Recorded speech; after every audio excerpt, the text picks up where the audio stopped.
မြန်မာတနိုင်ငံလုံးအတွက်မထင်ထားတဲ့သတင်းနဲ့ surprise တိုင်းလိုက်တဲ့ဂျိုရှာဗန်မင်္ဂလာပါပရိသတ်ကြီးရေ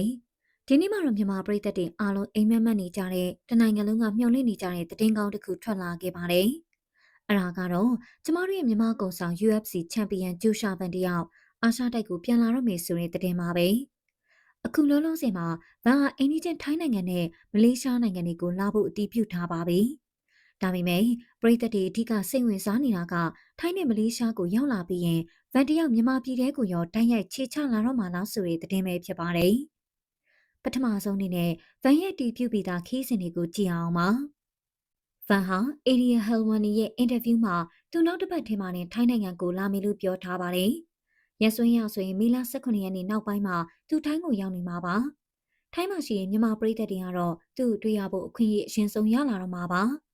အဲဒီနောက်မှာတော့မလေးရှားနိုင်ငံကိုဆက်သွားမှာပါ။မေလ29ရက်နေ့မှာတော့ကွာလာလမ်ပူမှာရှိတဲ့ STKC ချန်ခွိုင်ကျောင်းခန်းမမှာကျင်းပမဲ့ချင်းဒုက္ခတဲ့ကော်မတီ CRC ရဲ့25နှစ်မြောက်ငွေရတုပွဲကိုတက်ရောက်မှာပါ။အဲ့ဒီပွဲမှာအဆိုတော်ဖြူဖြူကျော်သိန်းတဲ့အတူဗန်က VVIP guest အနေနဲ့ရှိနေမှာဖြစ်လို့မလေးရှားရောက်မြန်မာတွေအတွက်တော့တကယ်ကိုသတင်းကောင်းပါပဲ။တကယ်တော့ဗန်ရဲ့ခီးစဉ်ကဒီလောက်နဲ့မပြီးသေးပါဘူး။မလေးရှားအနေနဲ့အိန္ဒိယနိုင်ငံမီဇိုရမ်ပြည်နယ်ဘက်ကိုဆက်သွားဖို့ရှိပါတယ်။မေလ30ရက်နေ့မီဇိုရမ်မှာလုပ်မဲ့ MISMA ပြိုင်ပွဲကိုသူတက်ရောက်မှာပါ။မီဇိုရမ်ဆိုတာမြန်မာပြည်ရဲ့အိန္ဒိချင်းနဲ့မကပဲကျမတို့ညီကိုတွေရှိရာနေဆက်နဲ့အရန်နေတဲ့နေရာဖြစ်ပါတယ်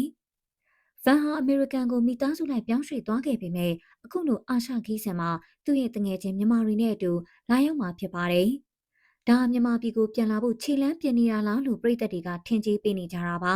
။ဗန်ဟာမကြသေးခင်က UFC Flyweight Champion ကာကွယ်ပွဲမှာဂျပန်ဖိုက်တာ Tatsuro Taira ကို9ချီမြောက်မှာအပြတ်သက်အနိုင်ယူထားတာပါ။အခုဆိုရင် UFC ကသူ့ကိုကဘာပတ်ပြီးမီဒီယာထိုးတွေလုပ်ပေးဖို့အထိစီစဉ်နေတယ်လို့နာမည်ကြီးမဂ္ဂဇင်းတွေရဲ့မျက်နှာဖုံးရှင်ဖြစ်ဖို့ပါကန့်လန့်ခံနေရပါတယ်။ဒီလိုကဘာကျော်နေတဲ့အချိန်မှာသူဟာတခြားနိုင်ငံတွေကိုပဲသွားနေမှာလား။ဒါမှမဟုတ်ပြည်သက်တွေမျှော်လင့်တယ်လို့မျိုးမြန်မာပြည်ကိုပါရုတ်တရက်အလဲပတ်ရောက်လာမလားဆိုတာကတော့ရှင်းခုန်စရာပါပဲ